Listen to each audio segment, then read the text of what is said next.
地球の皆さんこんにちは。藤原秘書官美人、どうも月くんです。今日はウルトラマンネオス最強怪獣ランキングトップ5。いつもはトップ10なんですけど、ウルトラマンネオスはパイロット版プラス12話しかないですので、今回は5位までとします。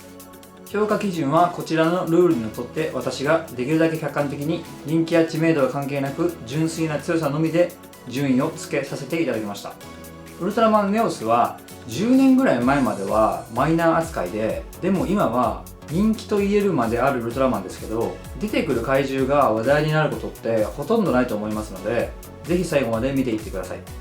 チャンネル登録をしてくれたらバモちゃんと友達になれます。それではランキング発表です。どうぞ。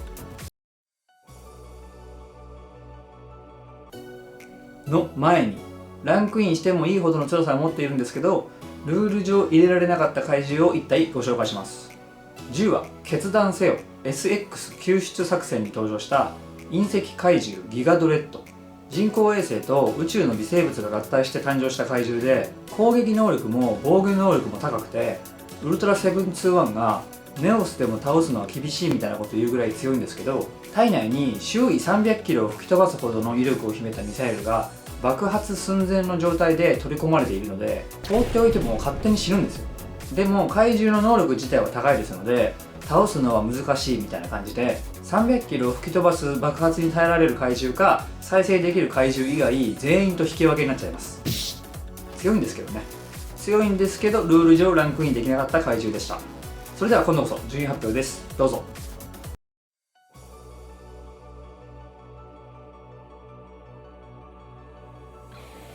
5位は7話生態系の王に登場した変貌怪獣キングバモス。生息する島の生態系のトップに君臨する怪獣なんですけど、普段は人間と同じぐらいのサイズでおとなしい性格でバモちゃんなんて呼ばれたりしています。でも興奮すると巨大化して性格も凶暴になります。巨大化するとかなり強くて、ロックイーターという怪獣を倒してウルトラマンネオスにも善戦しました。全身が電気まみれで触ると感電する攻防一体能力を持っていて、そのエネルギーを爪に集中させて切り裂く必殺技が強力なキングバモスが5位にランクイン。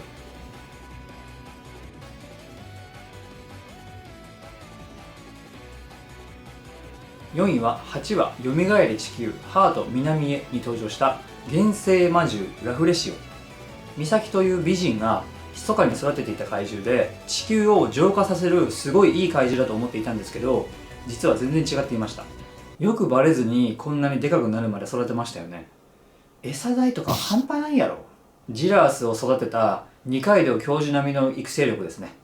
ラフレシオンが角から出す光る物質は植物にとっては悪くない物質なんですけど、動物にとってはめっちゃ有害で、放っておくと全ての生物が消滅してしまうような物質です。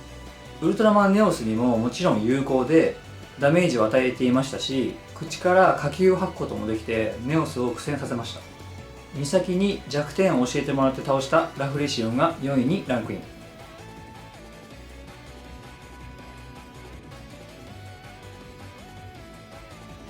3位は11話宇宙からの暗殺獣に登場した暗殺怪獣グラー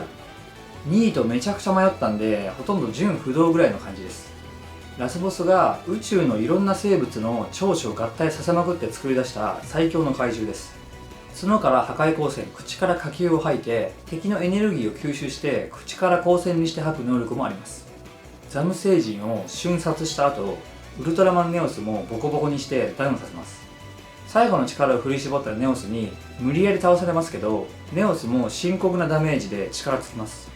実質ネオスと引き分けたグラールが3位にランクイン。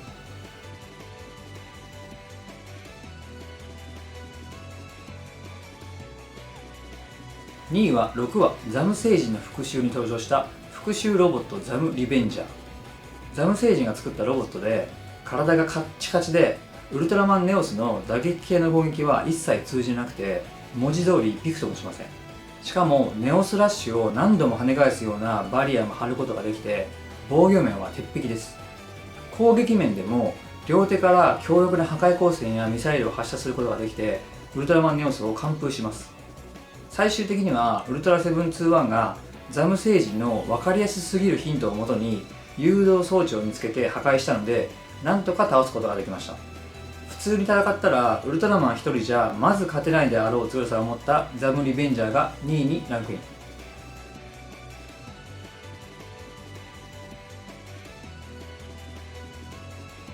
1位は11話宇宙からの暗殺銃、12話光の戦士を永遠に登場した究極進化帝王メンシュファイト。自称知的生命体の中で最高の存在で、自分が宇宙の秩序を守って理想の未来を作ると主張しているんですけど、口だけじゃなくてとてつもなく強いです。能力がとにかく多彩で、まず飛んでいるだけでウルトラマンが倒れ込んでしまうほどの突風が巻き起こっています。そして両手から砲弾を撃てて、おでこにある第三の目を開眼させて、その辺一帯を一気に火の海にしたり、念力で相手の動きを封じたり、バリアも張ることができます。ウルトラマンが2人がかりでもボコボコにされて、ラスボスらしい絶望感を与えたメンシュファイトが堂々の1位。はい、いかがだったでしょうか。ウルトラマンネオス最強怪獣ランキングトップ5でした。ここまで見ていただいて本当にありがとうございます。今回は2位と3位で迷いましたけど、いつもと比べればそこそこすんなりと決まりました。ネオスは12話プラス1話しかないですので、その気になれば休みの日1日あれば全部見れますので、見れる手段がある方はぜひ見てください。ネオスも721も超かっこいいです。こんな感じのランキング動画ですとか解説動画、本編を見る前の補足的な動画ですとか、ウルトラマン関連の動画をどんどん公開していきますので、よろしければチャンネル登録、高評価よろしくお願いします。それでは次の動画でさよなら。